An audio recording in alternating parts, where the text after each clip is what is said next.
만약에요, 우리가 선이라고 철석같이 믿고 배워온 모든 것들이 사실은 우리를 꽁꽁 묶는 족쇄고, 반대로 악이라고 손가락질 받던 것들 안에 진짜 생명력이 숨어 있다면 어떨 것 같으세요?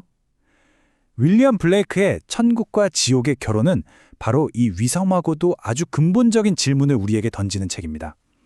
이건 그냥 시집이나 철학서가 아니에요.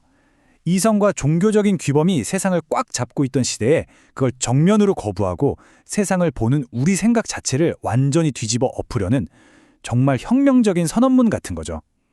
자, 지금부터 블레이크가 선과 악의 경계를 어떻게 허물어뜨리는지 그 대담한 여정을 한번 같이 따라가 보겠습니다.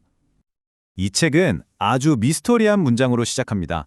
정체를 알 수 없는 닌트라가 포효를 한대요. 그가 누군지는 사실 중요하지 않아요.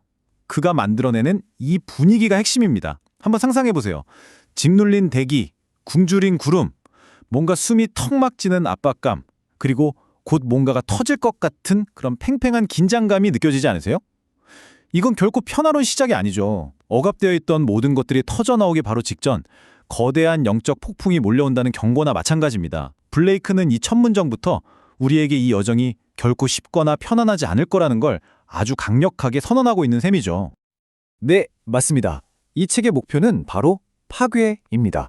우리가 선과 악에 대해서 너무나 당연하게 믿어왔던 모든 생각들을 산산조각 내는 것. 천국과 지옥의 결혼이라는 제목부터가 엄청나게 도발적이잖아요. 보통 천국은 지옥을 이겨야 하고 정복해야 하는 대상으로 생각하는데 블레이크는 둘이 결혼해야 한다고 말합니다. 서로 싸워서 한쪽이 없어져야 할 원수가 아니라 하나의 완전한 존재가 되기 위해 반드시 합쳐져야 할 짝이라는 거죠. 이 충격적인 발상이 바로 앞으로 우리가 탐험하게 될 모든 생각의 가장 중심에 놓여 있습니다. 자, 그럼 먼저 이 책의 서막을 여는 시, 논지를 한번 들여다보겠습니다. 이건 단순히 아름다운 시가 아니에요. 앞으로 닥칠 거대한 도덕적 혁명을 미리 보여주는 블레이크의 예언서라고 할 수 있습니다. 이 예언은 마치 한 편의 짧은 우화 같아요. 처음에는 우리가 아주 잘 아는 익숙한 이야기가 펼쳐집니다. 규칙을 잘 따르는 수동적인 정의로운 자가 고난의 길을 걸으니까 신이 보상으로 그 길을 아름다운 낙원으로 만들어주죠. 여기까지는 전형적인 권선징악 이야기잖아요. 그런데 갑자기 악당이 등장합니다. 여기서 말하는 악당은 그냥 나쁜 사람이 아니에요. 열정과 욕망, 에너지가 넘치는 인물을 상징하죠. 그는 이 낙원을 너무나 쉽게 차지해버리고 원래 주인이었던 정의로운 자는 사자들이 득실거리는 거친 황무지로 쫓겨나고 맙니다. 결국 어떻게 됐을까요? 유혹의 상징이었던 뱀은 온순해지고 미덕의 상징이었던 정의로운 자는 분노에 찬 맹수가 되어버려요. 선과 악의 역할이 그리고 그 가치 자체가 폭력적으로 그리고 완벽하게 뒤바뀌어버린 겁니다. 그렇다면 이 완전한 역전, 이건 대체 무엇을 의미하는 걸까요? 블레이크는 그냥 재미있는 이야기를 들려주는 게 아닙니다. 그는 정의와 악, 온유함과 분노의 정의 자체가 바뀌었다고 선언하는 거예요. 우리가 지금까지 위지해왔던 낡은 도덕의 나침반은 이제 완전히 부서졌습니다. 우리는 전혀 새로운 세계의 규칙을 마주하게 된 것입니다. 그리고 블레이크는 여기서 폭탄 선언을 합니다. 새로운 천국이 시작된 지 33년이 지났다. 여기서 33년이라는 숫자는 우연이 아니겠죠? 바로 예수가 죽고 부활한 나이입니다. 블레이크는 예수의 부활에 버금가는 새로운 영적 혁명을 선포하는 거예요. 그런데 무엇이 부활했을까요? 놀랍게도 바로 영원한 지옥입니다. 블레이크에게 지옥은 벌받는 장소가 아니에요. 오히려 불타는 창조적인 에너지와 욕망, 혁명이 살아 숨쉬는 생명의 용광로 같은 곳이죠. 그러니까 지옥의 부활은 재앙이 아니라 규칙과 통제뿐인 수동적이고 메마른 천국으로부터의 위대한 해방을 의미하는 겁니다. 아니, 근데 어떻게 지옥이 해방의 공간이 될 수가 있다는 걸까요? 그 충격적인 주장에 대한 답을 찾으려면 우리는 블레이크가 말하는 우주의 핵심 원리를 들여다봐야 합니다. 대립물 없이는 진보도 없다. 바로 이것이 블레이크 철학의 엔진입니다. 한번 생각해 보세요. 활시위를 있는 힘껏 뒤로 당겨야 화살이 더 멀리 날아가고 두 손바닥이 세게 부딪혀야 박수 소리가 나잖아요. 이처럼 세상의 모든 발전은 서로 반대되는 힘들이 팽팽하게 긴장하는 속에서만 태어난다는 겁니다. 블레이크가 예로 든 인력과 청력, 이성과 에너지, 사랑과 증오 같은 것들은 서로 없애야 할 적이 아니라 인간 존재를 앞으로 나아가게 하는 필수적인 파트너라는 거죠. 여기서 대립물이라는 개념이 정말 중요해요. 이건 선과 악처럼 하나를 선택하고 다른 하나를 버려야 하는 그런 관계가 아닙니다. 전구에 불을 켜려면 양극 플러스와 음극 마이너스가 둘 다 필요한 것과 똑같아요. 어느 한쪽이 더 좋다고 말할 수 없죠. 둘 다 있어야만 빛이라는 결과가 만들어지니까요. 또 그림을 그릴 때 빛만 있어서는 아무것도 그릴 수 없잖아요. 형태를 만들고 깊이를 더해주는 건 바로 그림자입니다. 블레이크는 이성과 에너지가 바로 이렇게 서로에게 없어서는 안 될 필수적인 파트너 관계라고 본 겁니다. 블레이크의 비판은 바로 이 지점에서 시작됩니다. 그는 전통 종교가 자연스럽고 필연적인 이 대립 관계를 가져다가 한쪽에는 선이라는 이름을 붙이고 다른 한쪽에는 악이라는 이름을 붙이는 아주 거짓된 도덕적 판단을 내렸다고 주장합니다. 에너지와 이성이라는 이 역동적인 한 쌍을 보고 이성은 좋은 것이니 찬양하고 에너지는 나쁜 것이니 억압해야 한다고 가르친 것. 인간 존재의 절반을 악마의 것으로 낙인 찍어버린 것. 이것이 바로 블레이크가 본 조직화된 종교의 가장 큰 원죄였던 거죠. 자, 이 지점이 바로 블레이크 사상의 가장 큰 반전입니다. 전통적으로 선은 천국의 것이고 악은 지옥의 것이죠. 하지만 블레이크는 이 단어들의 의미를 완전히 뒤집어 버립니다. 그에게 선은 규칙에 복종하는 수동적인 이성, 한마디로 복종입니다. 반면에 악은 욕망과 열정, 창의성처럼 폭발하는 능동적인 에너지, 다시 말해 생명력이죠. 여기서 오해하시면 안 돼요. 블레이크가 살인이나 도둑질 같은 범죄를 옹호하는 게 절대 아닙니다. 그는 악이라는 단어를 일부러 도발적으로 사용해서 사회와 종교가 오랫동안 억압하고 악마 취급해온 인간의 순수한 생명력 그 자체의 가치를 되찾아주려는 겁니다. 이제 블레이크는 스스로 악마의 목소리를 빌립니다. 그리고 종교가 세워놓은 교리의 기둥들을 직접 그리고 아주 체계적으로 공격하기 시작해요. 그는 진실을 말하기 위해서라면 기꺼이 궁극의 반역자, 바로 악마의 목소리를 취하는 거죠. 지금부터 블레이크는 기독교 세계관의 뿌리를 이루는 세 가지 핵심적인 교리를 정면으로 반박하면서 하나씩 무너뜨릴 겁니다. 그의 첫 번째 공격 목표는 바로 영혼과 육체를 따로 떼어놓고 생각하는 이완론입니다. 첫 번째 오류는 영혼과 육체를 분리하는 생각입니다. 오랫동안 서양 철학과 종교는 육체를 되게 열등하고 죄가 많은 것으로 보고 고귀한 영혼을 가두는 일시적인 감옥이라고 생각해 왔잖아요. 하지만 블레이크는 단호하게 아니다라고 말합니다. 육체와 영혼은 분리된 게 아니라 그냥 하나라는 거예요. 우리의 육체는 단지 우리가 오감으로 느낄 수 있는 영혼의 일부일 뿐이라는 거죠. 육체적인 경험을 통해 세상을 느끼는 것 자체가 바로 영혼의 활동이라는 겁니다. 그러니까 육체는 영혼의 감옥이 아니라 영혼의 가장 구체적인 표현인 셈입니다. 두 번째 오류는 에너지와 이성의 관계에 대한 겁니다. 종교는 욕망이나 열정 같은 에너지를 저급한 육체의 악으로, 또 논리나 절제 같은 이성을 고귀한 영혼의 선으로 나누죠. 블레이크는 이 관계를 완전히 뒤집습니다. 에너지가 바로 생명의 본질 그 자체라고 선언하면서요. 그럼 이성은 뭘까요? 그는 이성을 강둑에 비유합니다. 에너지가 거세게 흐르는 강물이라면 이성은 그 강물이 넘치지 않도록 형태를 잡아주는 강둑일 뿐이라는 거죠. 중요한 건 강둑이 아니라 강물이잖아요. 강물이 없으면 강둑은 아무 의미 없는 흙더미에 불과하니까요. 즉, 이성은 생명을 창조하는 게 아니라 이미 존재하는 생명력인 에너지를 담는 그릇에 불과하다는 겁니다. 그리고 마침내 세 번째, 가장 혁명적인 주장이 나옵니다. 종교는 우리에게 욕망과 에너지를 따르면 신이 벌을 내릴 거라고, 지옥에 갈 거라고 가르치죠. 하지만 블레이크가 말하는 진실은 그 정반대입니다. 그는 정말 숨막힐 듯이 대담하게 선언합니다. 에너지는 영원한 기쁨이다. 우리의 가장 깊은 욕망을 따르는 것이야말로 죄가 아니라 신성한 기쁨에 이르는 유일한 길이라는 겁니다. 내 안의 생명력을 남김없이 폭발시키는 것, 그것이 바로 신을 체험하는 길이라는 거죠. 에너지는 영원한 기쁨이다. 이 한 문장은 우리 삶의 방식을 완전히 바꾸라고 요구하는 것과 같습니다. 그렇다면 이 선언은 우리의 욕망과 자유에 대해 구체적으로 무엇을 의미하는 걸까요? 이 문장은 금욕이라는 미덕에 대한 정면 도전입니다. 우리는 보통 욕망을 참는 걸 강한 의지의 증거라고 생각하잖아요. 하지만 블레이크는 정반대로 말합니다. 욕망을 억제할 수 있다는 것 자체가 그 사람의 욕망, 즉 생명력이 그만큼 약하다는 증거라고요. 정말로 강력하고 신성한 에너지를 가진 사람은 그것을 억제할 수가 없다는 겁니다. 왜냐하면 그것을 억제하는 건 곧 생명 자체를 부정하는 행위이니까요. 욕망을 억제하면 어떤 일이 벌어질까요? 생명력인 에너지가 억눌리면 그것을 담는 그릇인 이성이 주인이 되어버립니다. 삶은 수동적으로 변하고 규칙과 제약에 지배당하게 되죠. 한때 활기차고 다채로웠던 욕망은 창백하고 유령 같은 자신의 그림자로 희미해지고 맙니다. 블레이크에게 이것은 살아있는 영혼의 죽음과 다름없습니다. 열정 없이 규칙만 따르는 삶, 그것이 바로 그가 경고하는 살아있는 지옥인 거죠. 자, 이제 블레이크의 새로운 철학을 위한 경전이라고 할 수 있는 지옥의 잠언으로 넘어가 보겠습니다. 이 잠언들은 우리에게 편안함을 주기 위한 게 아니에요. 우리의 상식을 깨트리고 충격을 주고 도발해서 지옥의 지혜, 즉 억압된 에너지의 지혜를 드러내기 위해 만들어진 것들입니다. 아마 가장 유명한 잠언일 겁니다. 과잉의 길은 지혜의 궁전으로 이어진다. 이건 그냥 즐기면서 살자는 식의 쾌락주의가 아니에요. 무언가를 진짜로 알려면 그 끝까지 가봐야 한다는 뜻입니다. 적당히 해서는 결코 그 본질을 알 수 없다는 아주 급진적인 지혜에 대한 이야기죠. 내 한계가 어디인지 알려면 그 한계를 직접 넘어봐야 한다는 겁니다. 이것도 아주 간결하고 강력한 선언이죠. 블레이크에게 아름다움이란 조용한 균형이나 섬세한 절제에 있는 게 아닙니다. 그건 차고 넘치는 억제되지 않은 에너지와 열정 속에 있어요.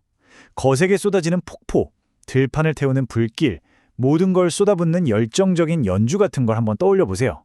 그것이 바로 블레이크가 정의하는 진짜 아름다움, 즉 넘치는 활력입니다. 이 잠언들의 핵심은 바로 과잉의 지혜입니다. 진정한 지혜는 안전한 곳에서 계산해서 얻는 게 아니라 경계를 넘어서 부딪히고 온몸으로 체험해서 얻는 것이라는 거죠. 그래서 블레이크는 이렇게 말합니다. 무엇이 충분한지 알려면 무엇이 충분함을 넘어선 것인지를 먼저 알아야 한다. 다음 주제는 행동하지 않는 것의 위험입니다. 이 잠언은 마음속에 신성한 에너지를 품고도 그것을 현실에서 행동으로 옮기지 않고 억누를 때 얼마나 끔찍한 결과가 생기는지에 대해 경고하고 있습니다. 아마 이 책에서 가장 충격적인 문장일 겁니다. 행동으로 옮기지 못할 욕망을 품느니 차라리 요람 속 아기를 살해하라고 말하니까요. 블레이크가 정말 살인을 옹호하는 걸까요? 절대 아닙니다.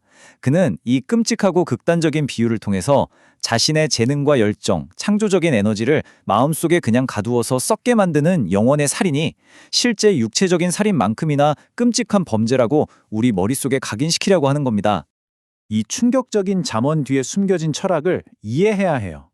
억압된 에너지는 그냥 사라지지 않습니다. 안에서 골마 터지게 되죠. 마치 흐르는 물은 생명을 주지만 고인 물은 썩어서 독과 질병을 낳는 것처럼요. 바로 이 내면의 부패, 행동하지 않음이 낳는 역병이야말로 블레이크가 가장 두려워하는 것입니다. 그것은 살기를 거부한 영혼이 스스로에게 내리는 저주나 마찬가지인 거죠.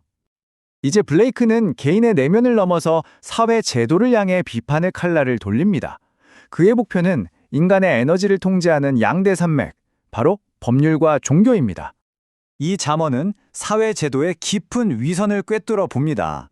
법은 범죄자를 만들고 종교는 죄인을 만든다는 것이죠. 예를 들어서 종교가 인간의 자연스러운 성적인 욕망을 죄라고 낙인 찍으면 그 욕망이 사라질까요? 아니죠. 오히려 더 어둡고 뒤틀린 형태로 지하에 숨어 들어가서 매움굴 같은 더 큰 위선과 문제를 낳게 됩니다. 결국 법과 종교는 자신들이 해결하겠다고 나선 바로 그 문제들을 스스로 만들어내고 있는 셈입니다. 이 아름다운 동물 잠언들을 좀 보세요. 블레이크는 신성함이나 순결처럼 인간이 억지로 만들어낸 미덕 속에서 찾지 않습니다. 그는 그걸 자연에 가공되지 않은 부끄러움 없는 에너지 속에서 발견해요. 공작의 자부심, 염소의 정욕, 사자의 분노. 우리가 흔히 7가지 죄악이라고 배워온 것들이 사실은 신의 영광과 은총과 지혜가 세상에 직접적으로 드러난 모습이라는 겁니다. 이것이 바로 지옥의 잠언이 우리에게 전하는 최종적인 메시지입니다.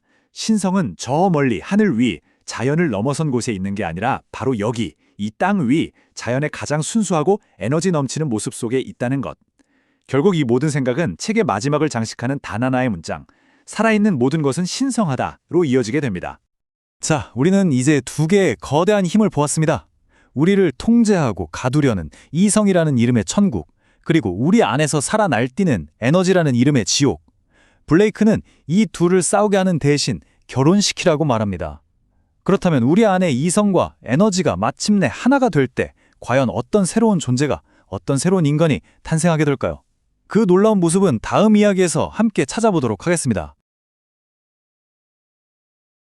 윌리엄 블레이크가 이런 말을 했어요. 반대되는 것 없이는 진보도 없다. 자, 이게 과연 무슨 뜻일까요? 단순히 좋은 거 나쁜 거 다 있어야 세상이 돌아간다 뭐 이런 뜻을 넘어서는 얘기입니다. 블레이크한테는요. 서로 끌어당기는 힘이랑 밀어내는 힘, 이성과 에너지, 사랑과 지모처럼 이렇게 서로 부딪히는 것들이야말로 인간 존재가 한 발짝 앞으로 나아가게 하는 엔진 같은 거였어요. 생각해보세요. 팽팽한 긴장감 없이는 아무 일도 일어나지 않잖아요? 바로 그 역동적인 충돌 속에서만 모든 창조와 발전이 가능하다는 거죠. 바로 여기서부터 블레이크의 정말 혁명적인 생각이 시작됩니다. 우리가 보통 선, 악이라고 하면 떠오르는 이미지가 있잖아요. 근데 블레이크는 그걸 완전히 뒤집어 버리는 거예요. 종교가 말하는 선이라는 건 뭐냐?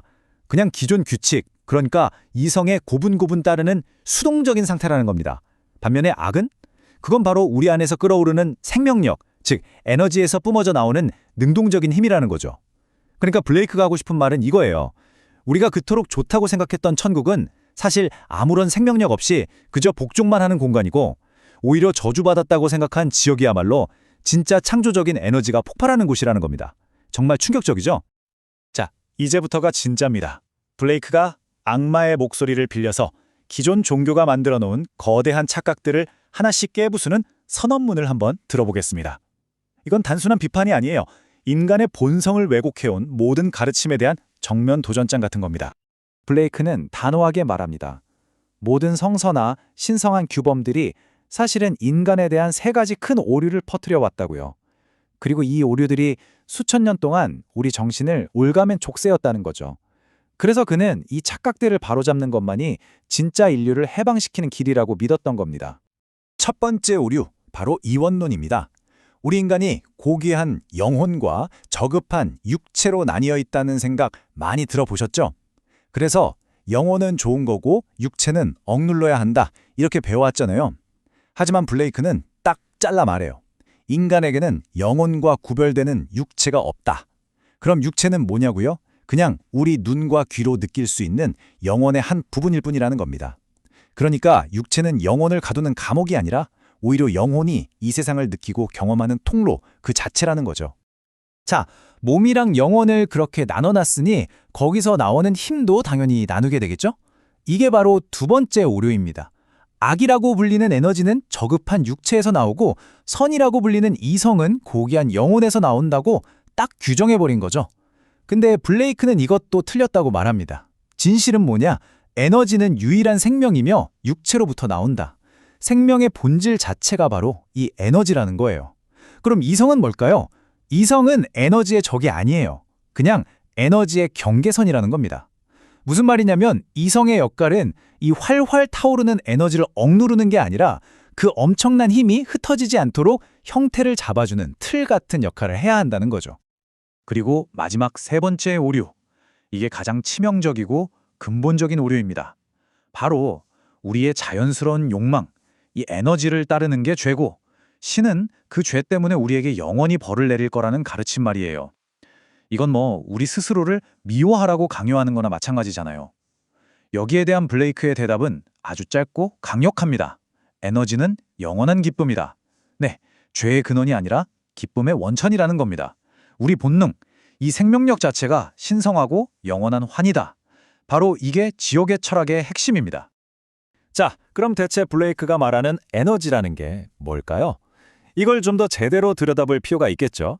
그가 어떻게 이 에너지라는 개념 하나로 기존의 모든 도덕을 뒤엎는 새로운 기준을 세웠는지 한번 살펴보겠습니다.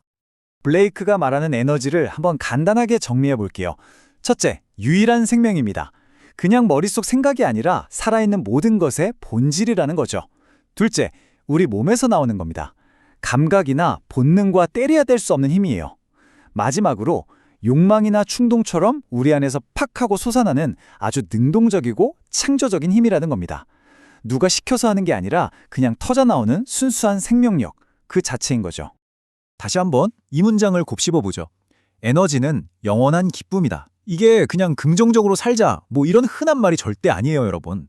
이건 악마의 목소리를 빌려서 도달한 최종 결론이자 지옥의 철학 전체를 떠받들고 있는 가장 단단한 기둥입니다. 욕망을 참는 게 미덕이 아니라 그 욕망을 마음껏 터뜨리고 따라가는 것만이 진짜 신성한 기쁨에 이르는 길이라는, 정말 모든 걸 뒤엎는 선언인 셈이죠. 그럼 이런 질문이 생길 수 있죠.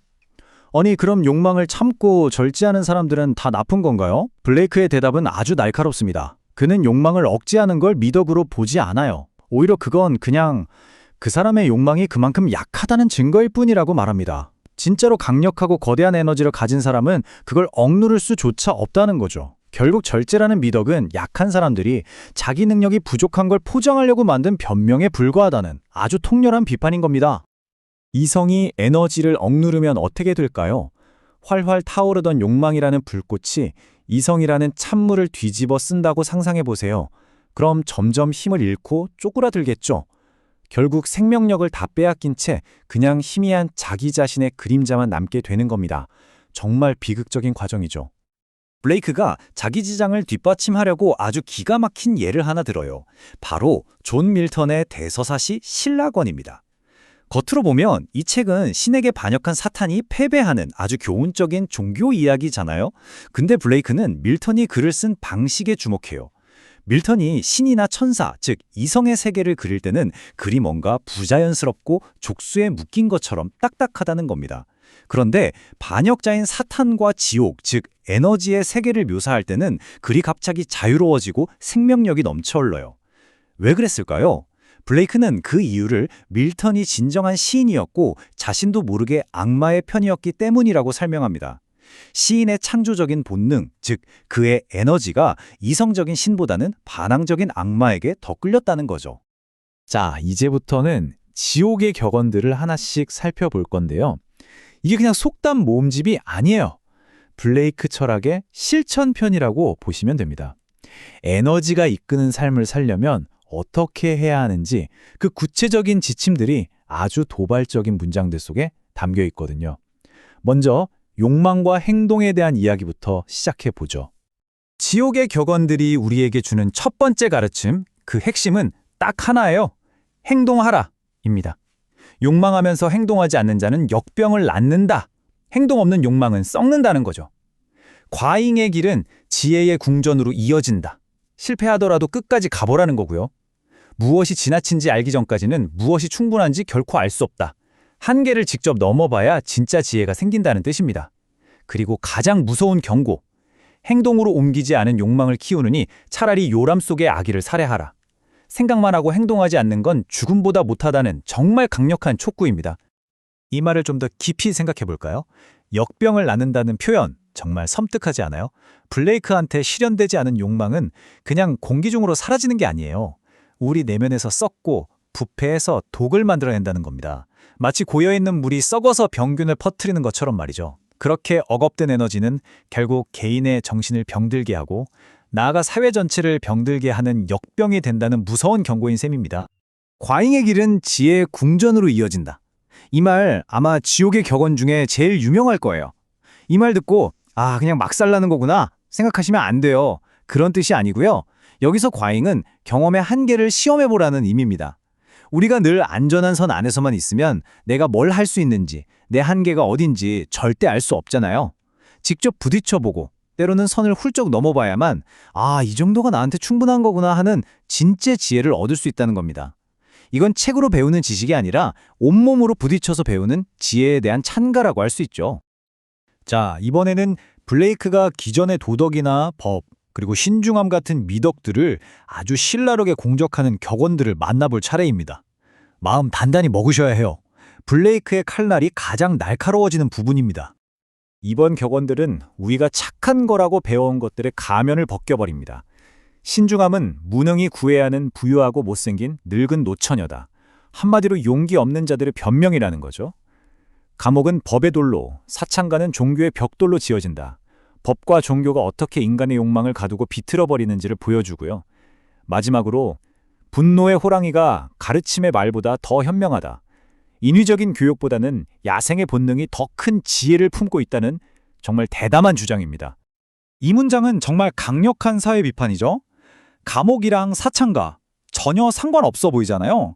근데 블레이크는 이 둘이 사실은 쌍둥이라고 말합니다.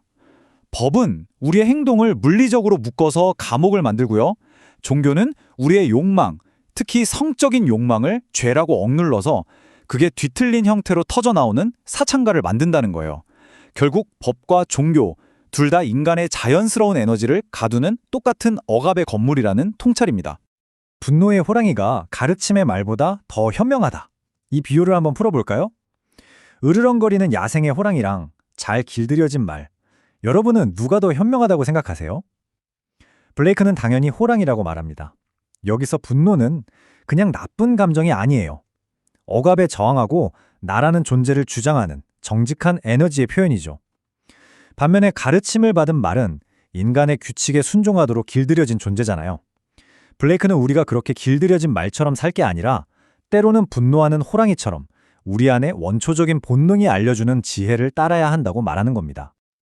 이제 지옥의 격언들 중에서 가장 아름답고 어떻게 보면 가장 신성한 부분으로 넘어가 보겠습니다. 바로 살아있는 모든 것들, 특히 그 가장 강렬한 모습 속에 신이 깃들어 있다는 생각입니다. 지금부터 나오는 격언들은 정말 압도적이에요. 먼저 공작을 보세요. 저 화려한 깃털, 저 뽐내는 몸짓, 인간의 잣대로 보면 교만이나 허영이라고 할 수도 있겠죠? 하지만 블레이크의 눈에는 다릅니다. 저 넘치는 생명력의 과시, 저 공작의 자부심이야말로 신의 영광이 우리 눈앞에 직접 드러난 모습이라는 겁니다. 한 걸음 더 나아가 볼까요? 염소 하면 보통 끝없는 정욕의 상징으로 여겨졌죠. 종교에서는 이런 날것의 성적인 에너지를 죄라고 가르쳤고요. 근데 블레이크는 정반대로 말합니다. 그 억누를 수 없는 생식의 욕망, 염소의 정욕이야말로 생명을 계속해서 만들어내는 신의 풍요로움 그 자체라고요. 죄가 아니라 신의 선물이라는 거죠. 그리고 마침내 사자의 분노까지 갑니다. 분노, 특히 사자의 포효처럼 파괴적이고 폭력적으로 보이는 감정은 우리가 가장 피해야 할 악으로 배워왔잖아요. 하지만 블레이크는 거기서조차 신성함을 봅니다. 자기 영역을 지키기 위해 포효하는 사자의 분노는 결함이 아니라 세상의 질서를 유지하는 순수한 형태의 신의 지혜라는 겁니다. 이 모든 격언들은 결국 이 하나의 문장으로 모입니다. 넘치는 활력은 아름다움이다.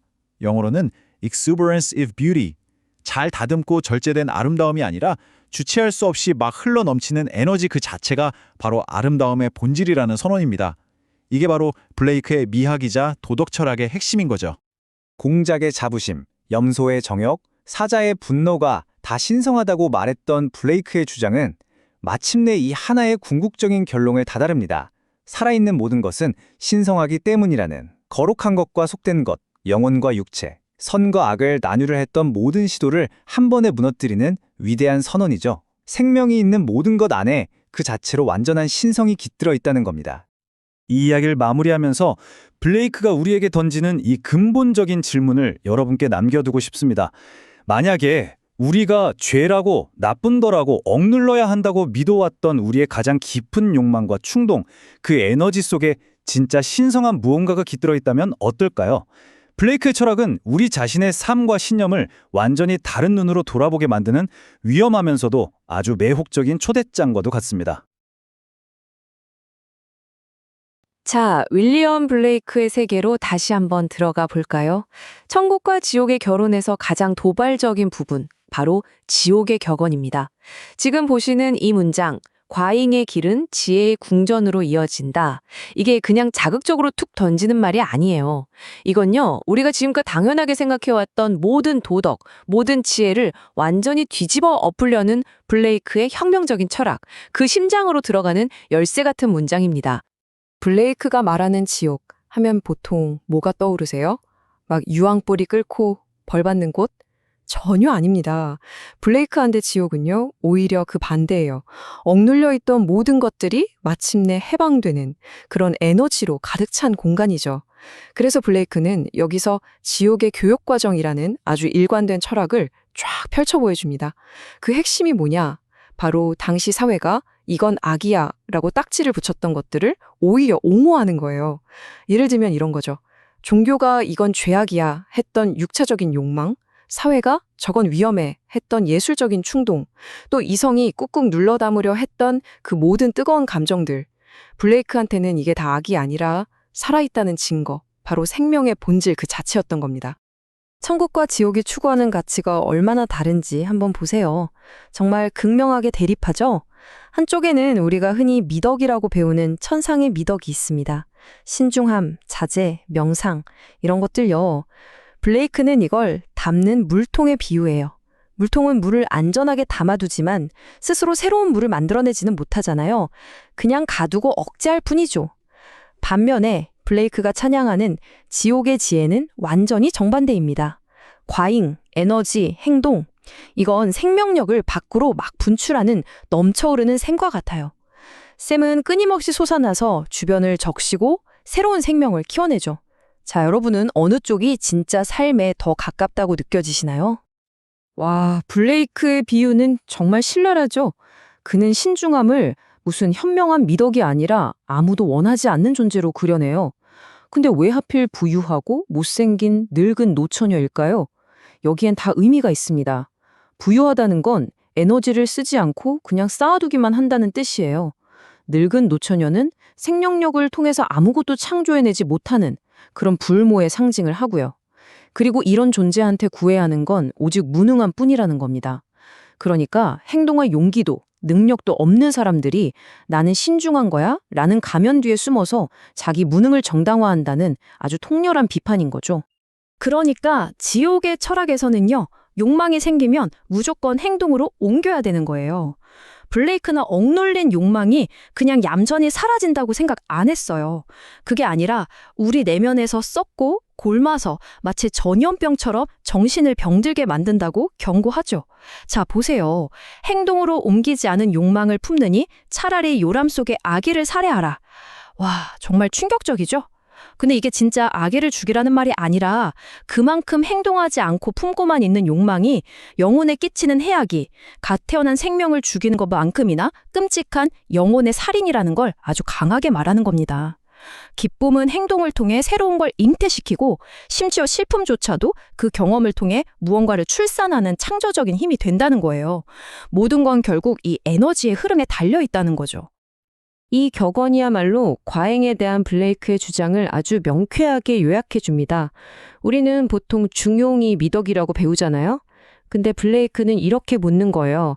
한 번도 과식해 본 적 없는 사람이 어떻게 적당히 먹는 게 뭔지 알 수 있겠냐?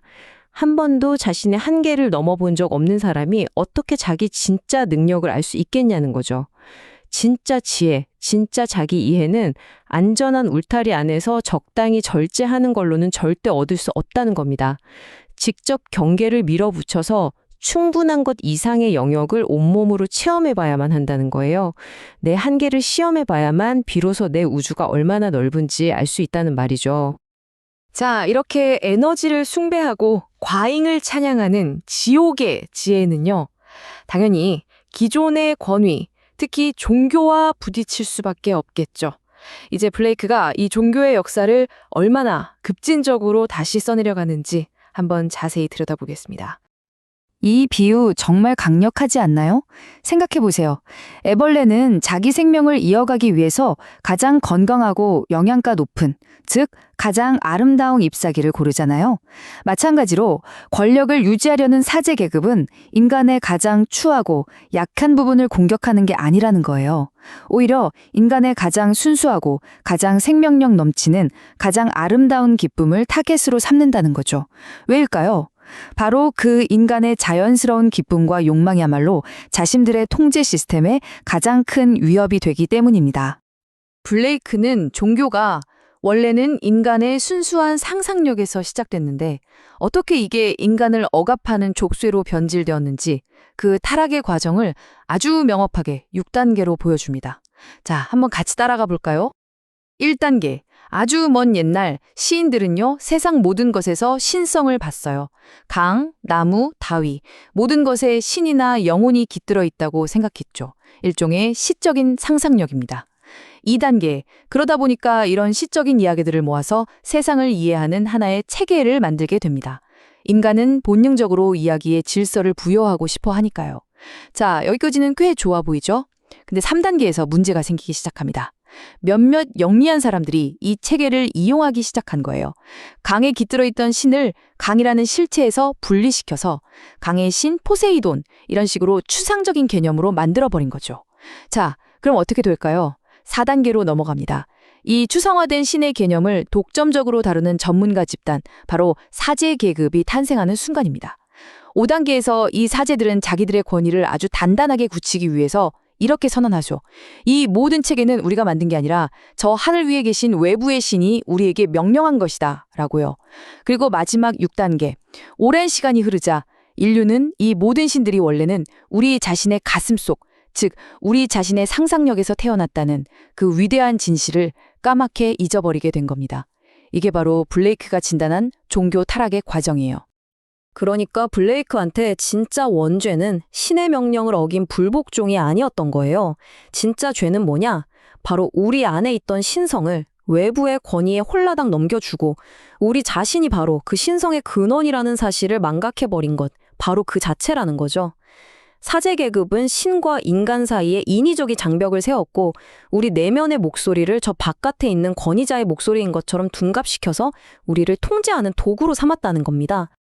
이렇게 도둑 맞아버린 우리의 신성을 되찾기 위해서 블레이크는 아주 재미있는 상상 속 장면을 하나 보여줍니다. 우리를 고대의 위대한 예언자 이사야와 에스겔 이 두 사람과의 저녁 식사 자리에 초대해서 아주 근본적인 질문 하나를 던지게 하는 거죠. 이 질문 그냥 궁금해서 묻는 게 아니에요. 이건 신의 계시라고 하는 종교적 권위의 가장 핵심적인 뿌리를 뒤흔드는 굉장히 도발적인 질문입니다. 정말로 당신들 귀에 외부에서 들려오는 신의 목소리가 있었나요? 아니면 그 정체는 사실 다른 무언가였나요? 라고 정면으로 묻는 거죠. 이사야의 대답이 정말 충격적입니다. 그는 우리가 생각하는 것처럼 귀로 신의 음성을 듣거나 눈으로 신의 형상을 본 게 아니라고 딱 잘라 고백해요. 대신에 그의 예언적인 경험은 한마디로 감각의 확장이었다는 겁니다. 그의 감각이 너무나 예민해져서 유한한 사물들 속에서 그 너머에 있는 무한을 직접 발견했다는 거예요. 예를 들면 길가에 굴러다니는 돌멩이 하나에서 영혼을 보고 스쳐가는 바람 속에서 우주의 목소리를 듣는 것 같은 그런 고양된 인식의 상태를 말하는 거죠. 이어서 에스겔이 설명을 덧붙입니다. 그들 예언자들의 철학적 기반은 바로 시적 천재성에 있었다고요. 여기서 블레이크가 말하는 시적 천재성은 그냥 시를 잘 쓰는 재능 이런 게 아니에요. 이건 인간이 가진 가장 근본적인 인식 능력이고요. 현실을 창조하고 또 바꿔나가는 신성한 상상력 그 자체를 말합니다. 어떤 것을 진실이라고 확고하게 신념을 가지면 그 신념이 현실을 바꾸어서 정말 산을 옮기는 것 같은 기적을 만들어낸다는 거죠. 이게 바로 모든 인간의 가슴속에 깃들어 있는 신성의 또 다른 이름인 셈입니다. 이 대답은 예언자들이 왜 그렇게 수수께끼 같은 행동을 했는지에 대한 아주 명쾌한 해설을 들려줍니다. 에스겔이 뚱으로 빵을 구워 먹는다든지 하는 이상한 행동을 했잖아요. 그게 신의 변덕스러운 명령 때문이 아니었다는 거예요. 그건 사람들의 굳어버린 일상적인 인식을 확 깨부수고 그들을 충격에 빠뜨려서 무한에 대한 인식의 차원으로 끌어올리기 위한 일종의 상징적인 행위예술, 그러니까 퍼포먼스였다는 겁니다. 결국 블레이크는 예언이라는 개념을 완전히 뒤집어 버립니다. 예언은 미래에 일어날 일을 맞추는 점술 같은 게 아니라는 거예요. 그것은 바로 지금 이 순간 우리가 발 딛고 서 있는 이 평범한 현실 속에서 영원하고 무한한 실제를 꿰뚫어보는 능력이라는 거죠. 자, 이렇게 되면 예언은 더 이상 어떤 특별한 예언자에게만 주어진 능력이 아니게 됩니다. 우리 모두가 잠재적으로 가질 수 있는 인식의 한 형태가 되는 거죠. 자, 이제 이 책의 클라이맥스를 향해 가보겠습니다. 블레이크는 바로 여기서 우리 모두가 어떻게 하면 이 예언자적인 비전, 다시 말해 무한을 보는 눈을 가질 수 있는지 그 구체적인 방법을 제시합니다. 블레이크가 말하는 세상의 종말, 즉 아포칼립스는 우리가 아는 것과는 좀 달라요. 물리적으로 지구가 폭발하고 이런 게 아니라 우리가 세상을 보는 이 제한된 방식, 이 낡은 세계관이 끝나는 걸 의미합니다. 그리고 이 낡은 세계관은 불 속에서 소멸되는데 이 불이 뭐냐? 바로 감각적 향유의 향상에서 온다는 거예요. 감각을 억누르는 금욕이 아니라 오히려 우리의 모든 감각을 최대한으로 활짝 열고 세상을 온몸으로 느낄 때 낡은 인식의 껍데기가 불타 없어지고 새로운 세계가 드러난다는 아주 역설적인 비전입니다. 그런데 이 새로운 인식을 얻기 전에 반드시 뿌리 뽑아야 할 거대한 오류가 하나 있다고 합니다. 그게 뭐냐면 바로 육체와 영혼이 서로 분리되어 있다는 이원론적인 믿음이에요. 이 믿음 때문에 우리는 육체를 영혼의 감옥이라거나 뭔가 저급한 것으로 여기게 되잖아요. 하지만 블레이크는 단호하게 말합니다. 인간에게 영혼과 구별되는 육체란 없다고요. 우리의 육체는 영혼이 자신을 드러내고 세상을 경험하는 통로일 뿐이고 우리의 오감으로 느낄 수 있는 영혼의 한 부분이라는 겁니다. 이 은유는 정말 강력하게 우리의 현재 상태를 묘사하고 있어요. 우리는 스스로를 동굴 안에 가뒀다는 겁니다. 이 동굴의 벽은 뭘로 만들어졌을까요? 바로 사회적 통념, 종교적 교리, 그리고 차가운 합리적 이성 같은 것들이죠. 우리는 그 두꺼운 벽에 뚫린 아주 좁은 틈새, 즉 제한된 오감과 사고방식을 통해서만 바깥 세상을 엿볼 뿐이에요. 그러면서 그 작은 조각이 세상의 전부라고 착각하며 살아가고 있는 거죠. 그렇다면 해법은 뭘까요? 바로 그 동굴에서 걸어 나와 인식의 문을 깨끗하게 정화하는 겁니다. 여기서 인식의 문이라는 건 바로 우리의 오감을 말해요. 문을 정화한다는 건 그동안 우리의 감각을 왜곡하고 제한했던 모든 편견과 고정관념이라는 먼지를 싹 닦아낸다는 뜻입니다. 그렇게 우리의 감각이 본래의 순수함을 되찾을 때 비로소 우리는 세상을 있는 그대로, 그러니까 유한한 껍데기 속에 숨겨진 무한한 본질로서 마주하게 될 거라는 약속입니다. 이렇게 정화된 눈으로 세상을 바라보면 모든 구분이 무의미해집니다. 신성한 것과 속된 것, 선과 악, 인간과 자연, 천국과 지옥, 이 모든 경계선이 스르르 허물어지는 거죠.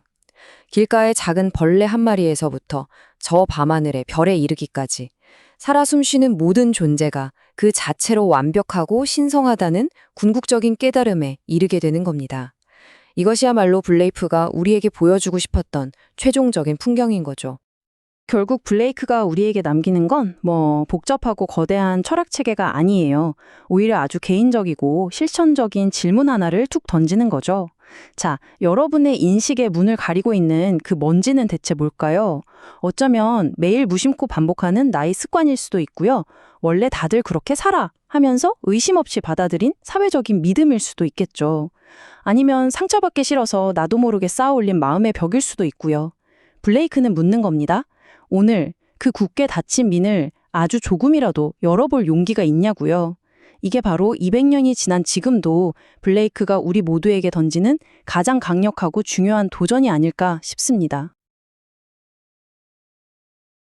윌리엄 블레이크의 천국과 지옥의 결혼. 이 책은 단순히 책 한 권이라고 말하기엔 좀 부족하죠.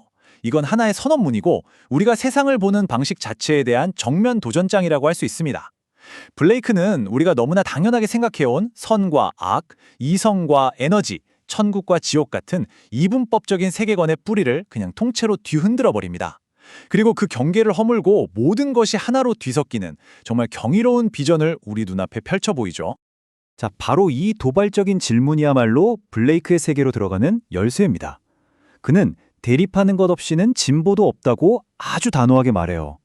생각해보세요. 빛이 있으니까 어둠이 의미를 갖고 질서가 있으니까 혼돈이 역동성을 갖는 것처럼 서로 정말 격렬하게 부딪히는 이 대립자들의 끝없는 싸움이야말로 우주를 앞으로 나아가게 하는 유일한 힘이라고 본 거죠. 오늘 우리는 바로 이 거대한 관점의 전환을 한번 따라가 보려고 합니다. 블레이크 철학의 가장 근본적인 개념부터 한번 살펴보겠습니다. 그는 인류, 아니 우주의 모든 힘을 딱 두 가지 부류로 나눕니다. 바로 생산자 그리고 포식자입니다. 자, 그럼 이 생산자라는 게 대체 뭘까요? 이건 모든 창조의 근원이 되는 순수한 에너지, 그 자체를 말해요. 무한한 상상력 같은 거죠. 새로운 사상을 만들어내고 예술작품을 창조하고 낡은 세계를 부수고 앞으로 나아가게 하는 모든 종류의 정력적인 힘입니다. 블레이크는 이 생산자들이 겉으로 보기에는 사회의 규칙이나 도덕이라는 쇠사슬에 묶여서 억압받는 것처럼 보일 수도 있지만 사실은 바로 그들이야말로 모든 생명활동을 가능하게 하는 심장 같은 존재라고 말합니다. 그렇다면 포식자는 그냥 나쁜 놈, 파괴적인 악당일까요? 블레이크의 통찰은 바로 이 지점에서 빛을 발합니다. 그는 아니라고 말해요. 포식자는 생산자의 그 무한한 에너지를 담아내는 필수적인 그릇과도 같습니다. 한번 상상해 보세요. 강물, 즉 생산자가 끝없이 흘러넘치는데 그걸 받아줄 바다, 즉 포식자가 없다면 어떻게 될까요? 강물은 그냥 흩어져서 사라져버릴 뿐이겠죠. 포식자가 바로 그 바다의 역할을 하는 겁니다. 그들은 경계를 만들고 법이나 종교 같은 시스템을 만들어서 생산자의 창조물의 형태를 부여하죠. 물론 그 과정에서 생산자가 넘치도록 만들어낸 것들을 받아 누리면서 마치 자기들이 모든 걸 소유하고 통제하는 주인인 것처럼 착각하기도 합니다. 하지만 근본적으로 생산자가 없다면 그들은 그냥 텅 빈 껍데기에 불과한 거죠. 이 슬라이드가 바로 그 핵심적인 관계를 보여주고 있습니다. 이 둘은 선과 악의 대결이 아니에요. 서로가 없으면 존재할 수 없는 그야말로 필연적인 한 쌍입니다. 생산자는 포식자라는 경계가 있기 때문에 자신의 무한한 에너지를 형태가 있는 무언가로 쏟아낼 수 있는 거고요. 포식자는 생산자라는 내용물이 있어야 비로소 존재 의미를 갖게 되는 거죠. 블레이크가 보기에 종교가 이 둘을 억지로 화해시키고 하나의 선한 원리로 합치려는 시도는 이 역동적인 우주의 엔진을 꺼버리려는, 그러니까 존재 자체를 파괴하려는 시도나 다름없었던 겁니다. 블레이크 자신의 말을 직접 한번 들어보시죠. 이 갈등은 해결해야 할 문제가 아니라 진보와 생명을 위해 반드시 필요한 엔진이라는 겁니다. 이 둘의 팽팽한 긴장감, 그리고 영원한 적대 관계야말로 세상을 쉬지 않고 움직이게 만드는 위대한 동력인 셈이죠.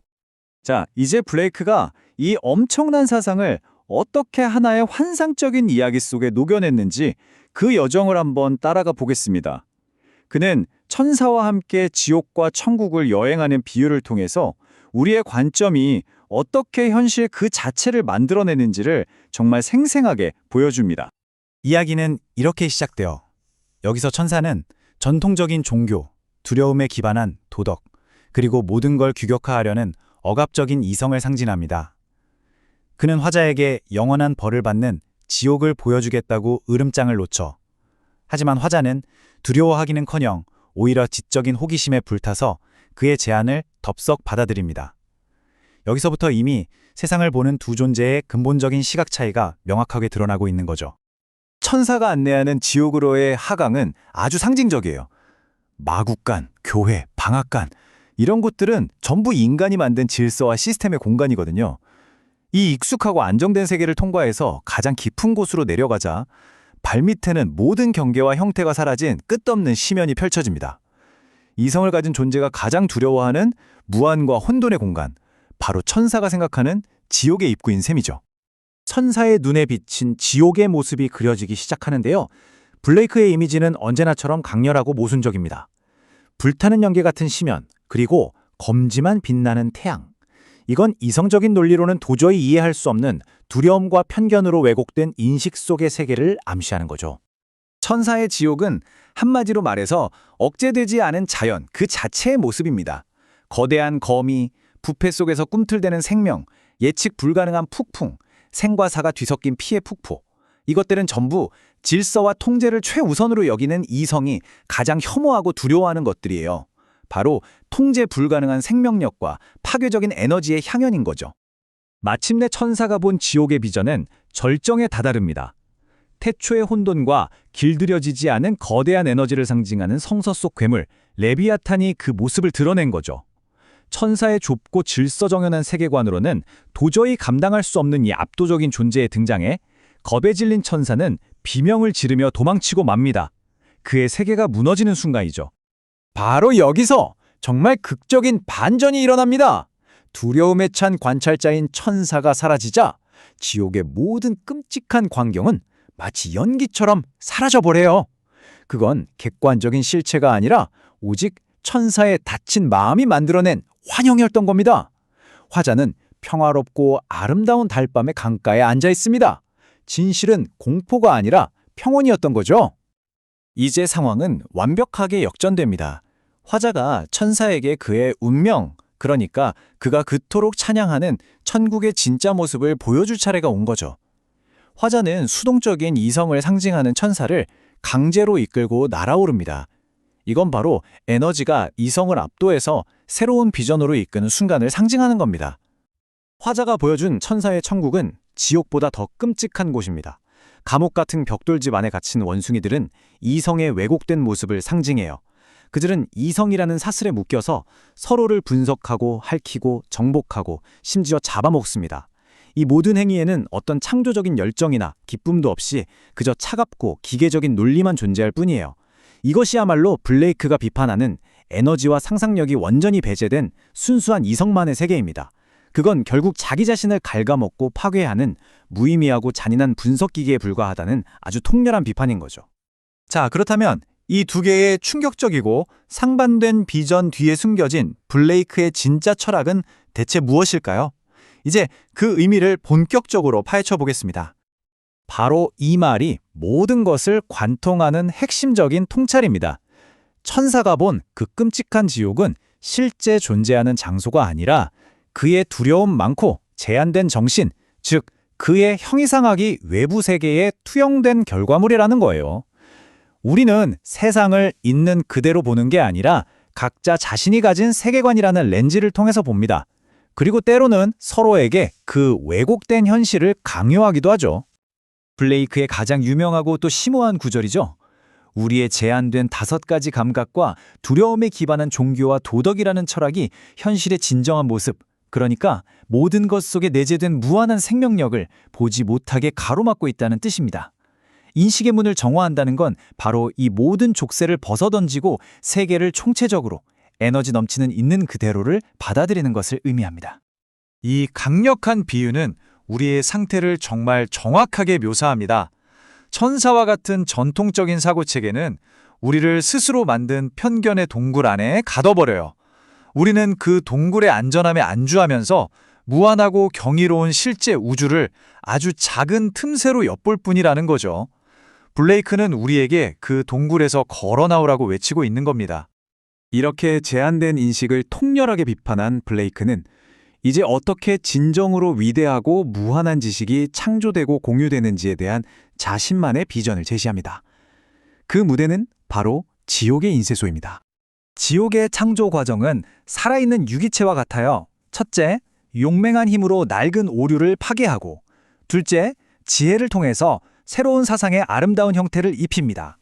셋째, 천재적인 상상력으로 그 개념을 무한히 확장하고, 넷째, 사자처럼 뜨거운 열정으로 단련시키죠. 다섯째, 신비로운 영감의 과정을 거쳐서 최종적인 형태로 빚어내고, 마지막으로 다른 사람들이 이해하고 활용할 수 있도록 정리합니다. 이것이야말로 천사의 천국에서 보았던 그 메마른 분석과는 정반대인 파괴와 창조, 상상과 열정이 모두 어우러진 진정한 지식의 탄생 과정인 거죠. 자, 이제 이 책에서 가장 급진적이고 폭발적인 주장으로 넘어가 보겠습니다. 블레이크는 우리가 지금까지 살펴본 지옥의 지혜, 즉 에너지와 충동의 철학을 통해서 서구 문명의 근간인 예수 그리스도라는 인물을 완전히 새롭게 해석합니다. 이 슬라이드는 두 관점의 극명한 대조를 보여줍니다. 천사의 예수는 우리가 익히 아는 정통 기독교의 예수죠.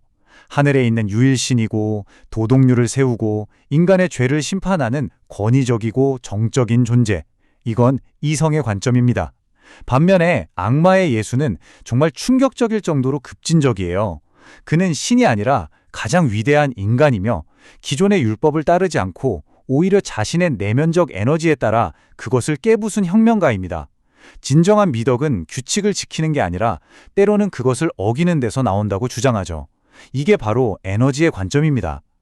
악마는 자신의 주장을 뒷받침하기 위해 구체적인 증거들을 제시합니다. 예수의 모든 행동을 에너지와 충동의 관점에서 재해석하는 거예요. 그는 안식일의 경직된 규정을 무시했고 그의 혁명적인 가르침은 결과적으로 수많은 순교자들을 낳았죠. 가늠한 여인을 율법의 돌팔매질에서 구했으며 다른 사람들의 도움으로 생계를 유지했고 자신을 변호할 기회를 포기함으로써 진실을 왜곡했고 제자들을 위해 간절히 기도하는 인간적인 욕망을 보였습니다. 이 모든 행동이 경직된 도덕률을 거부하고 자신의 내면적 충동에 온전히 따랐음을 보여준다는 겁니다. 이 강력하고 도발적인 문장으로 오늘의 분석을 마무리하겠습니다. 블레이크는 진정한 미덕이란 규칙에 대한 맹목적인 순종에서 오는 것이 아니라 때로는 모든 것을 파괴할 듯한 인간의 억제되지 않은 에너지와 충동의 거침없는 표현에서 온다는 혁명적인 사상을 우리에게 던져줍니다. 어쩌면 진정한 신성은 저 멀리 경직된 천국이 아니라 바로 우리 안에서 들끓는 역동적인 지옥의 에너지 속에서 발견되는 것일지도 모릅니다. 자, 오늘 우리가 함께 떠나볼 곳은 윌리엄 블레이크의 가장 대담하고 혁명적인 작품, 바로 천국과 지옥의 결혼입니다. 특히 이 책의 마지막 부분, 그러니까 모든 기존의 도덕과 질서를 완전히 뒤집어 엎는 그 클라이맥스를 함께 따라가 볼 텐데요. 이건 그냥 시집이 아니라 정신적 자유를 향한 하나의 거대한 선언문이라고 할 수 있습니다. 그럼 먼저 블레이크가 우리 모두에게 던지는 이 근본적인 질문부터 시작해보죠. 여러분이 마음속에 그리고 있는 천국은 어떤 모습인가요? 그럼 지옥은요? 혹시 우리가 가진 이런 생각들이 정말 우리 자신의 것이라고 확신할 수 있을까요? 아니면 그저 사회나 종교로부터 물려받은 우리의 정신을 가두는 보이지 않는 감옥 같은 건 아닐까요? 블레이크는 바로 이 지점에서 우리의 모든 고정관념을 송두리째 흔들어 놓습니다. 블레이크는 자신의 생각을 보여주기 위해 아주 강력한 이야기 방식을 사용하는데요. 바로 천사와 함께 떠나는 일종의 환상 여행입니다. 어느 날 화자의 영혼을 걱정한다는 천사 하나가 나타나죠.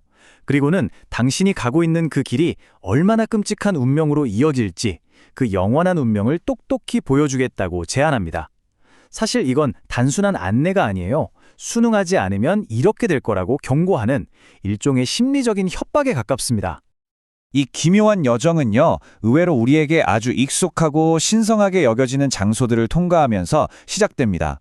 마구간, 교회, 그리고 교회의 지하실. 블레이크는 이걸 통해 천사의 시선이 기존 종교의 권위 안에 딱 갇혀 있다는 걸 슬쩍 보여주는 거죠. 그리고 마침내 그들은 구불구불한 동굴을 따라 한참을 내려가 무시무시하고 끝이 보이지 않는 거대한 심연과 마주하게 됩니다. 이것이 바로 천사가 보여주는 지옥의 풍경입니다. 상상해보세요. 거대한 도시가 불탈 때 피어오르는 검은 연기처럼 무한한 심연이 이글거리고 있고요. 저 위에는 태양이 있긴 한데 검은색이에요. 검지만 섬뜩하게 빛나는 태양이죠. 그 주변에서는 거대한 거미들이 먹이를 찾아 기어다니고 썩은 것들 속에서 태어난 끔찍한 형상의 동물들이 가득합니다. 저 멀리서는 피와 물이 뒤섞인 폭포가 굉음을 내며 쏟아져요. 그야말로 혼돈과 포식, 부패와 공포가 휘몰아치는 곳이죠. 천사는 이 광경을 가리키며 아주 자랑스럽게 선언합니다. 이게 바로 너의 운명이라고요. 이 지옥도의 클라이맥스는 바로 거대한 바다뱀, 레비아탄의 등장입니다. 레비아탄은 영적인 존재가 뿜어낼 수 있는 모든 분노와 생명력, 그 에너지를 한 몸에 응축한 채 핏빛 광선을 뿜으며 다가오죠. 그런데 이 압도적인 에너지를 마주한 순간 이 모든 걸 보여주면서 화자를 심판하려던 천사가 그만 겁에 질려 도망치고 맙니다. 화자를 그 끔찍한 곳에 내버려둔 채 혼자 달아나 버린 거죠. 그런데 정말 놀라운 일이 벌어집니다. 천사가 사라지는 그 순간 방금까지 눈앞에 펼쳐졌던 그 끔찍한 지옥의 환영이 마치 연기처럼 싹 사라져버린 거예요. 정신을 차려보니 화자는 달빛이 아름답게 비치는 강둑에 평화롭게 앉아 있었습니다. 그리고 어디선가 한 하프 연주자가 바로 이 구절을 노래하고 있었죠. 이 노래야말로 경직되고 독선적인 천사의 세계관, 즉 고인물처럼 썩어서 마음의 파충류 같은 끔찍한 생각만 만들어내는 지성에 대한 블레이크의 아주 신랄한 비판입니다. 이세 상황은 완전히 180도 역전됐습니다. 화자가 도망쳤던 천사를 찾아가서 이렇게 말하죠. 자, 내 영원한 운명은 잘 봤으니 이제 당신의 운명을 보여드리겠습니다. 그는 비웃는 천사를 강제로 붙잡아 팔에 안고 밤하늘을 가로질러 날아오릅니다. 토성을 지나고 저 멀리 고정된 별들 사이의 텅 빈 공간으로 뛰어들어 바로 그곳에 숨겨져 있던 천사의 천국을 드러냅니다.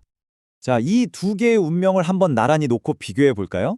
천사가 지옥이라고 불렀던 곳은 레비아탄으로 상징되는 무시무시하긴 하지만 역동적인 에너지와 생명력으로 가득 차 있었습니다. 반면에 이제 우리가 보게 될 천사의 천국은 어떨까요? 질서정연하게 늘어선 7채의 벽돌집, 모든 생명력이 거세된 아주 차갑고 불모의 공간입니다. 그 벽돌집 안에서 그들이 발견한 광경은 정말이지 끔찍합니다. 허리에 사슬이 묶인 원숭이들이 서로를 향해 이를 드러내고 미친 듯이 핥히고 있어요. 사슬이 짧아서 서로를 완전히 죽이지는 못하지만 그 수가 점점 늘어나면 강한 놈이 약한 놈을 붙잡아서 사지를 하나씩 뜯어먹습니다. 심지어 남은 몸통에 다정하게 입을 맞추는 신용까지 한 뒤에 개걸스럽게 먹어치우죠. 끔찍한 악취가 진동하는 이곳, 블레이크에게 이것이 바로 순수한 체계적인 이성만으로 만들어진 천국의 진짜 모습인 겁니다. 이성은 모든 걸 분석하고 통제하는 것처럼 보이지만 그 안에는 어떤 창조적인 에너지도 진정한 사랑도 없어요. 오직 이기적인 욕망과 자기 파괴만이 들끓고 있을 뿐이죠. 그리고 이 지옥 같은 천국의 중심에 뭐가 있나 봤더니 바로 아리스토텔레스의 분석론, 즉 형식 논리학이 떡하니 자리 잡고 있는 겁니다. 세상을 분류하고 정의하고 잘게 쪼개는 그런 이성적인 분석이야말로 이 감옥을 유지하는 근원이라는 거죠. 블레이크가 보기에 창조적인 상상력이나 직관 없이 오직 분석적인 이성만으로 지배되는 세계는 결국 스스로를 파멸시키는 감옥일 뿐입니다. 그래서 화자는 천사에게 이렇게 말해요. 우린 서로에게 환생을 강요하고 있을 뿐이고 당신의 작업이 오직 분석뿐이라면 더 이상 대화할 가치가 없다고요. 이성의 명백한 한계를 선언하는 장면입니다. 블레이크가 묘사한 이 이성의 지옥은 그냥 추상적인 비판이 아니었습니다. 사실 이 우화는 당대에 아주 저명했던 신비주의 사상가 엠마누엘 스베덴보리를 정면으로 공격하기 위한 것이었죠. 스베덴보리는 스스로 천사와 직접 대화하면서 영적인 세계의 지도를 그렸다고 주장했던 인물인데요. 블레이크는 그의 사상이야말로 방금 우리가 본 그 생명력 없는 천국의 완벽한 전형이라고 본 겁니다. 블레이크가 보기에 스웨덴보리 같은 사람들은 체계적인 추론에 근거해서 지혜를 올랐다고 자랑하지만 이건 사실 굉장히 깊은 허영심에서 나온 말이라는 겁니다. 그들은 딱 하나의 관점으로만 세상을 봐요. 그렇기 때문에 자기가 가진 지식이 유일한 진리라고 믿는 오만함에 빠져 있다는 거죠. 이 표를 보면 블레이크가 스베덴보리의 권위를 어떻게 조목조목 해체하는지 아주 명확하게 드러나는데요. 스베덴보리가 내가 쓰는 건 새로운 거다 라고 주장하면 블레이크는 아니, 당신은 새로운 진리는 하나도 쓴 게 없고 오래된 거짓들만 반복했을 뿐이다 라고 맞받아칩니다. 교회의 어리석음을 통로한 건 인정하지만 결국 자기가 더 똑똑하다고 착각하는 원숭이 조련사처럼 허영심에 빠졌다고 비꼬죠. 그리고 가장 결정적인 비판이 바로 이겁니다. 스베덴보리는 오직 종교적인 천사들하고만 대화했을 뿐 종교를 증오하는 악마들과는 대화하지 못했다는 거예요. 그러니까 이성의 편만 들었지 에너지의 목소리는 전혀 듣지 못했기 때문에 그의 비전은 필연적으로 불완전하고 한쪽으로 치우칠 수밖에 없다는 거죠. 그리고 이 비유가 정말 기가 막힙니다. 그는 햇빛 속에서 촛불을 들고 있을 뿐이다. 이게 무슨 뜻일까요? 스베덴보리 같은 사상가들은 이미 환하게 밝혀져 있는 명백한 것들을 굳이 촛불로 비추면서 자기가 대단한 걸 발견한 양 군다는 겁니다. 하지만 단테나 셰익스피어 같은 진정한 시적 천재는 무한한 새로운 세계를 창조할 수 있죠. 블레이크에게 시적 천재라는 건 단순히 시를 잘 쓰는 능력이 아니에요. 현실을 인식하고 창조하는 거의 신적인 상상력을 의미합니다. 그런 창조성 없이 이미 밝은 햇살 아래서 촛불을 든 것처럼 스베덴보리의 작업은 무의미하다는 겁니다. 자, 이렇게 이성의 천국을 완전히 해체해버린 블레이크는 이제 그 천국의 가장 궁극적인 도덕적 권위, 바로 예수 그리스도의 형상으로 시선을 돌립니다. 그리고 이 책에서 가장 급진적이고 충격적인 재해석 중 하나를 우리에게 제시합니다. 여기서 다시 한번 천사와 악마가 맞붙는데요. 이번 논쟁의 주제는 바로 신입니다. 천사는 아주 전통적인 관점을 제시하죠. 신은 유일한 한 분이고 예수는 그 신의 모습이며 우리에게 십계명이라는 율법을 주었다는 겁니다. 여기에 대해 악마는 지극히 인간적인 비전으로 맞섭니다. 신은 저 하늘 멀리 있는 초월적인 존재가 아니라 바로 우리 인간의 천재성과 위대함 그 자체에 깃들어 있다는 거예요. 그러니까 신을 숭배하는 건 곧 다른 사람의 재능을 존중하고 사랑하는 행위다. 정말 혁명적인 선언이죠. 이것이 바로 악마가 펼치는 논리의 핵심입니다. 예수는 규칙을 따르는 사람이 아니라 순수하고 덕 높은 에너지 그 자체였다는 거죠.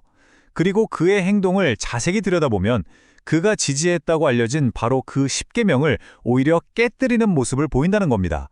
악마의 논리에 따르면 진정한 미덕이라는 건 때로는 신성한 충동에 따라 기존의 낡은 율법을 깨뜨릴 때에만 비로소 존재할 수 있다는 거죠. 이 놀라운 주장을 한번 하나씩 뜯어볼까요? 악마는 이렇게 말합니다. 예수가 안식일을 어김으로써 안식일의 신을 조롱했고 가늠한 여인을 돌로 치라는 율법을 외면했으며 다른 사람들의 노동에 기대어 살았다고요. 또 빌라도 앞에서 자신을 제대로 변호하지 않음으로써 사실상 거짓 증언을 했고 제자들을 위해 기도하면서 그들을 탐했다고까지 말합니다. 이 모든 행위는 율법의 관점에서 보면 명백한 죄가 맞아요. 하지만 블레이크의 관점에서는 이런 경직된 도덕률을 훌쩍 뛰어넘는 신성한 에너지의 표현이자 더 높은 차원의 미덕인 셈입니다. 이 말을 들은 천사에게 정말 엄청난 변화가 일어납니다. 그는 악마가 내뿜는 불꽃, 즉 신성한 에너지를 두 팔 벌려 받아들이고 그 불길 속에서 소멸했다가 예언자 엘리야처럼 다시 태어나죠. 이성의 피조물이었던 천사가 에너지의 존재로 변모한 겁니다. 이 장면이야말로 이 책의 제목인 천국과 지옥의 결혼을 가장 상징적으로 보여주는 순간이에요. 천사가 악마가 되고 블레이크는 그를 자신의 특별한 친구라고 부릅니다. 드디어 이성과 에너지가 하나로 통합된 거죠. 궁극의 영적 인물인 예수를 순수한 에너지의 혁명가로 재정의한 블레이크는 이제 그 에너지를 세상 전체에 풀어놓습니다. 책은 논증이 아닌 하나의 예언적인 시, 자유의 노래로 대미를 장식하는데요. 전 우주적인 혁명을 향한 힘찬 외침으로 변모합니다. 이 노래는 블레이크가 살았던 시대의 혁명, 그러니까 미국 혁명과 프랑스 혁명을 직접적으로 언급하면서 정치적, 종교적 격변의 이미지로 시작됩니다. 자유라는 새로 태어난 공포가 낡은 감옥과 장벽을 무너뜨리면서 세상에 풀려나는 모습이 그려지죠. 이건 단순한 정치적 해방을 넘어서 우리 정신을 억압하는 모든 낡은 구조에 대한 선전포고입니다. 이 혁명의 부름은 단지 정치적인 구호에 머무르지 않습니다. 모든 개인의 정신적 해방을 향한 외침으로 확장되죠. 런던 시민에게는 그 편협한 시야를 넓히라고, 유대인에게는 상업주의라는 황금세기의 족쇄를 벗고 본연의 생명력으로 돌아가라고, 그리고 아프리카인에게는 노예제라는 가장 잔혹한 억압의 사슬을 끊으라고 촉구합니다. 이것은 모든 인간이 각자 정신이 만든 족쇄에서 벗어나 자신의 의식을 확장하라는 아주 보편적인 메시지입니다. 그리고 노래는 마침내 우주적인 클라이맥스로 치닫습니다. 낡은 율법과 억압의 왕, 즉 이성을 상징하는 별의 왕이 마침내 타도되죠. 그리고 그 자리에 순수한 에너지를 상징하는 불의 아들이 나타나 돌에 새겨진 율법을 산산조각 내버립니다. 이것은 포식자와 피식자의 파괴적인 순환, 즉 사자와 늑대로 상징되는 억압의 시대가 끝나고 완전히 새로운 시대가 도래했음을 알리는 거대한 선포인 셈입니다. 그리고 이 모든 격렬한 논쟁과 비유, 예언의 끝에 우리에게 남겨지는 것은 바로 이 깊은 울림을 주는 한 문장입니다. 살아있는 모든 것 안에 신성이 깃들어 있다는 심오한 깨달음. 이건 지옥을 선택하고 천국을 버리는 그런 이분법적인 문제가 아닙니다. 이성과 에너지, 선과 악, 그 모든 상반된 형태를 포함한 존재 그 전체의 신성함을 인식하는 것. 살아있는 모든 것은 거룩하다. 이 강력하고 모든 것을 껴안는 선언이야말로 천국과 지옥의 결혼이 우리에게 남기는 최종적인 메시지입니다.